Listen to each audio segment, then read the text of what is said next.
आप सब कैसे हैं। मैं सत्येंद्र कुमार पांडे महाकाल टाइम जोन आपके अपने चैनल में बहुत बहुत स्वागत, वंदन और अभिनंदन है।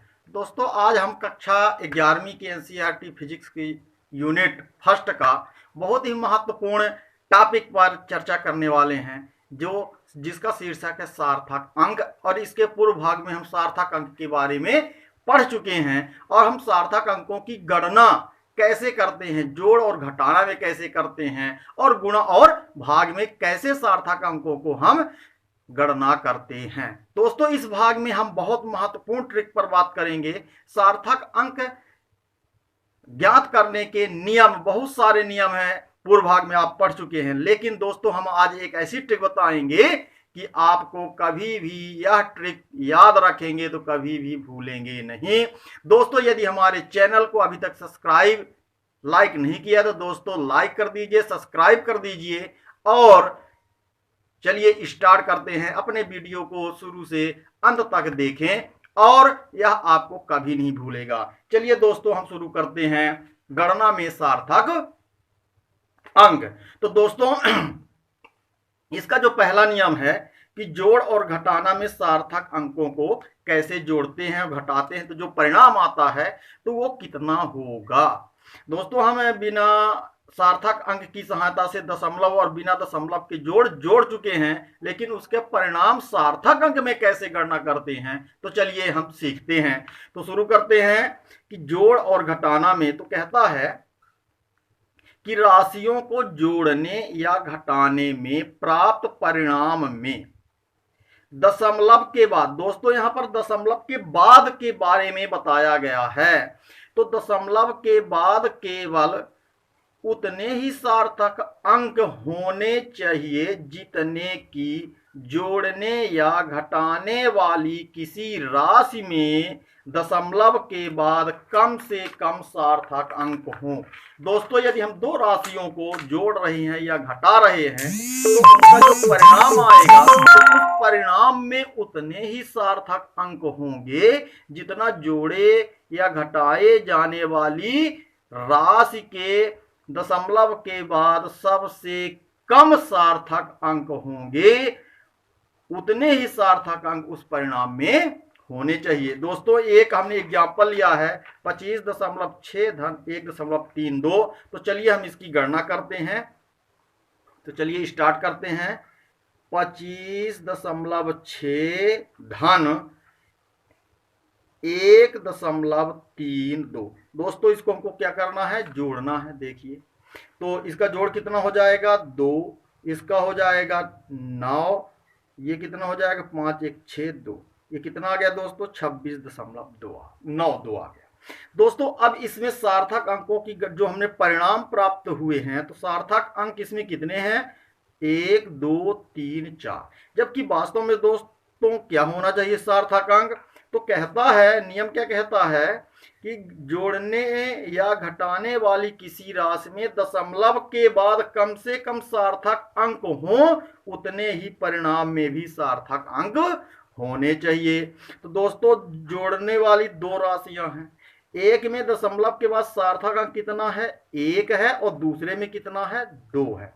तो परिणाम में कितना आना चाहिए दशमलव के बाद सार्थक अंक केवल 1 आना चाहिए, क्योंकि सार्थक अंक जो पहली राशि में है दशमलव के बाद केवल 1 है। तो जो राशि जोड़ी या घटाई जाती है उसमें दशमलव के बाद सबसे कम सार्थक अंक जिसमें होंगे उतने ही सार्थक अंक परिणाम में होने चाहिए।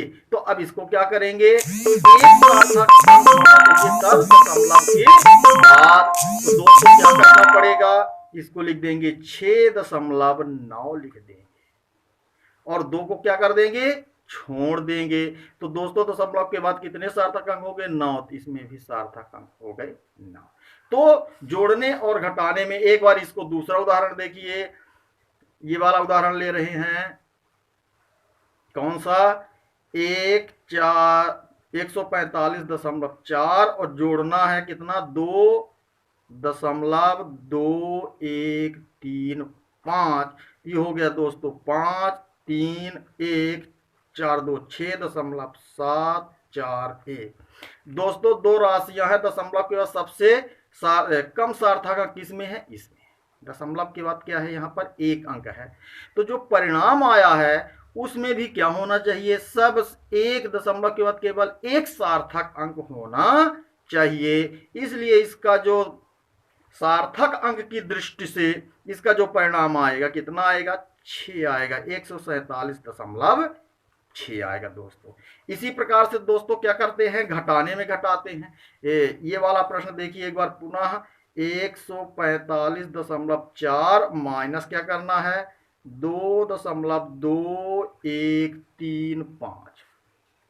इसको दोस्तों घटाना है तो यहां लिख देते हैं 0। कितना आ गया, 10 में 5 गए 5, 9 में 3 गए 6, और 9 में 1 गए 8, 4 में 3 गए 1, 5 में 2 गए 3, और ये 4 और 1। दोस्तों यहाँ पर दो राशियां हैं, इस राशि को हम लिखते नहीं, मान भर लेते हैं। तो दशमलव के बाद क्या है, सार्थक अंक सबसे कम इस वाली राशि में है, यानी 1 है। तो इसका जो परिणाम होगा, दशमलव के बाद केवल एक सार्थक अंक लिखेंगे तो कितना हो जाएगा, 1। और 8 छोड़ रहे हैं यहां से, तो छोड़ने वाला अंक 5 से अधिक है, इसलिए हो जाएगा 0.2। तो दोस्तों यही नियम है कि यदि राशियों को जोड़ने या घटाने में जो परिणाम प्राप्त होता है, तो उस परिणाम में दशमलव के बाद केवल उतने ही सार्थक अंक होने चाहिए जितने की जोड़ने या घटाने वाली किसी राशि, 2 राशि है, 3 राशि है, 4 राशि है, तो जोड़ने घटाने वाली किसी राशि में दशमलव के बाद कम से कम सार्थक अंक होते हैं, उतने ही परिणाम में भी सार्थक अंक होने चाहिए। अब दोस्तों हम शुरू करते हैं नंबर किस पर, 2 पर। अब गुणा और भाग में क्या किया जाता है, तो इसमें है 2 मापी गई राशियों का गुणनफल या भागफल में। अब इसमें दशमलव का कोई उल्लेख नहीं है, दशमलव के इससे कोई संबंध नहीं है। तो 2 मापी गई राशियों के गुणनफल या भागफल में कुल उतने ही सार्थक अंक होते हैं जितने की कम से कम दी गई राशि में हो। दोस्तों यदि हम 2 राशियों को गुणनफल या भागफल कर रहे हैं, तो जो हमको परिणाम प्राप्त होगा, तो उस पूरे परिणाम में उतने ही सार्थक अंक होने चाहिए जितने की दी गई राशियों के कम से कम जिसमें सार्थक अंक हो दोस्तों। तो एक दोस्तों उदाहरण हमने लिया, एक आयत की लंबाई 1.024, तो दोस्तों इसमें सार्थक अंक कितना है, 4 है। चौड़ाई है 5.13, दोस्तों सार्थक अंक कितना इसमें 3 है और इसमें 4 है। तो दोस्तों यदि हम इसका गुणा करेंगे तो गुणनफल में जो परिणाम आएगा तो कितने सार्थक अंक होने चाहिए, कम से कम दी गई राशि के सार्थक अंक। तो कम से कम में क्या है, 3 है, तो हम गुणनफल में केवल 3 सार्थक अंक लिखेंगे। तो दोस्तों क्या हुआ कि इसका और इसका हमने गुणा किया तो आ गया 5.25312। दोस्तों सबसे कम सार्थक अंक कितना है, 3 है। तो इस गुणनफल में 3 ही सार्थक अंक होने चाहिए। तो यहां से गिन लेंगे 1, 2 और 3। दोस्तों हमको क्या छोड़ना पड़ेगा, 3, 1 और 2। तो चूंकि छोड़ने वाला अंक क्या है, 3 है, 5 से कम है, अतः इसका जो सार्थक अंक की दृष्टि में होगा हो जाएगा 5.25 मीटर का वर्ग। दोस्तों इसी प्रकार से यदि हम 0.41 भागे 3.94, दोस्तों इसमें सार्थक अंक कितने हैं, 2 हैं, और इसमें कितने हैं, 3 हैं। तो परिणाम कितना आना चाहिए, 2 सार्थक अंक का। तो देखिए क्या है, तो इसका जो भागफल आएगा 0.1040609, और सार्थक अंक की दृष्टिकोण से इसका परिणाम कितना आएगा, 0.10, क्योंकि सबसे कम सार्थक अंक किसमें है, 0.41 में। इसमें सार्थक अंक कितनी है, 2 हैं, तो हमको भी 2 लेना पड़ेगा। तो ये सब छोड़ देंगे और पहला हो गया और ये बात हो गया। दोस्तों हम सार्थक अंक की गणना इसके पूर्व में पढ़ चुके हैं, और बहुत साथियों को सार्थक अंक की गणना क्या हो जाती है, भूल जाती है। दोस्तों आज एक हम ऐसा ट्रिक बताने वाले हैं कि जो आपको जीवन में कभी नहीं भूलेगा। तो इस प्रश्न को हल करने से पहले हम उस ट्रिक पर या पूर्व भागों पर एक दृष्टि हम पुनः डालते हैं। दोस्तों तो अभी तक आपने सार्थक अंक के गणना के नियम आपने पढ़ा कि क्या पढ़ा था कि नॉन जीरो अंक क्या होते हैं, सार्थक होते हैं, यानी अशून्य संख्याएं क्या होती हैं, सार्थक अंक होती हैं। फिर दूसरा हमने पढ़ा कि दो नॉन जीरो यानी अशून्य संख्या, अशून्य संख्या के बीच के शून्य क्या है, सार्थक अंक होते हैं। हमने पढ़ा तो कितने सार्थक अंक हो गए, ये शून्य की भी गणना होगी तो 1 2 3 4, तो इसमें सार्थक अंक 4 हो गया। दोस्तों हमने फिर एक लास्ट में पढ़ा था कि यदि कोई संख्या 10 की घात पर है, जैसे 3 गुणे 10 की घात 3 है, तो हम क्या करते हैं 10 और उसकी घात को सार्थक अंक में गणना नहीं करते हैं, इसलिए इसके सार्थक अंक की गणना करेंगे तो कितना आएगा, सार्थक अंक कितना आएगा, 1 आएगा। फिर दोस्तों हमने एक पढ़ा था कि मात्रकों की पद्धति बदल जाने से सार्थक अंक में कोई प्रभाव नहीं पड़ता। दोस्तों ये 4 नियम जो हैं बहुत सिंपल हैं और इसको आदमी जल्दी से याद कर लेता है कि नॉन जीरो अंक सार्थक अंक है, दो अशून्य संख्याओं के बीच के शून्य सार्थक अंक है, और तीसरा कि 10 की घात वाली संख्याओं में 10 और 3 को सार्थक अंक में नहीं गिनते हैं, और चौथा मात्रकों की पद्धति बदल जाने पर सार्थक अंक पर कोई प्रभाव नहीं पड़ता। अब दोस्तों एक सबसे बड़ी समस्या भूलने वाली आती है कि दशमलव या अंक के बाद जीरो दाईं ओर और बाईं ओर की गणना कैसे करते हैं। दोस्तों हम 2 अंकों के बीच की संख्या की गणना सीख लिए, लेकिन इन अंकों के दाईं ओर और बाईं ओर जीरो में बड़ा कंफ्यूजन होता है। आज हम इसी ट्रिक की बात करेंगे। दोस्तों यदि आपने हमारे चैनल को लाइक सब्सक्राइब नहीं किया है तो जरूर करें, क्योंकि यह ट्रिक आपको कभी नहीं भूलेगी। दोस्तों ये सिंपल नियम थे, इसको आपको याद रहते हैं। अब दोस्तों हम चलते हैं एक ट्रिक पर। ट्रिक क्या है देखिए, मान लीजिए यहां पर हम आ जाते हैं, प्रश्न 2 नियम यहां पर बताए गए हैं, तो देखिए यही जो भूल जाता है। तो क्या है, मान लीजिए यहां पर बीच में हमने रखा है प्रथम अशून्य संख्या, यानी प्रथम अशून्य नॉन जीरो संख्या के बाईं ओर और प्रथम अशून्य संख्या के दाईं ओर जीरो की गणना कैसे करते हैं। तो दोस्तों ध्यान रखना, संख्याएं हमें 2 प्रकार की मिलती है, एक 2.30 यानी दशमलव वाली और एक बिना दशमलव वाली।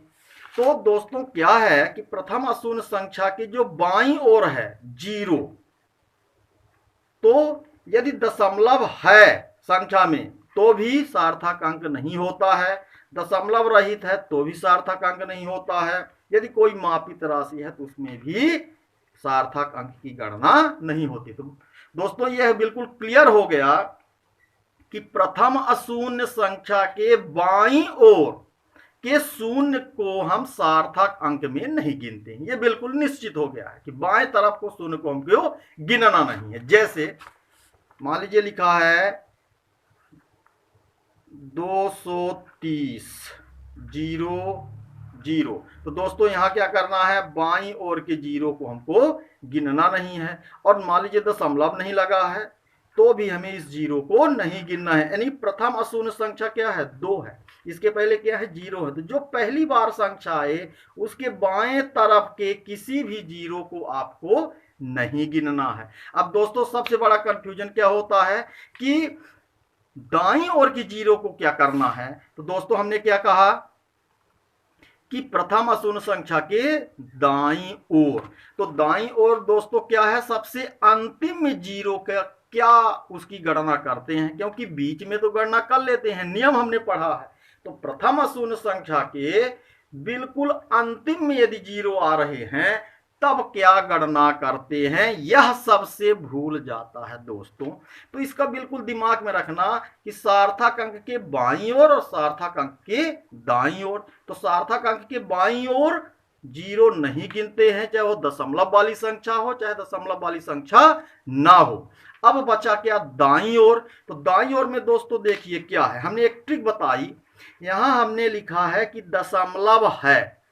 दशमलव है का मतलब ऐसी संख्या जिसमें दशमलव है, तो दशमलव है तो अंत में सार्थक अंक है, माने यहां दशमलव है तो यहां भी सार्थक अंक है।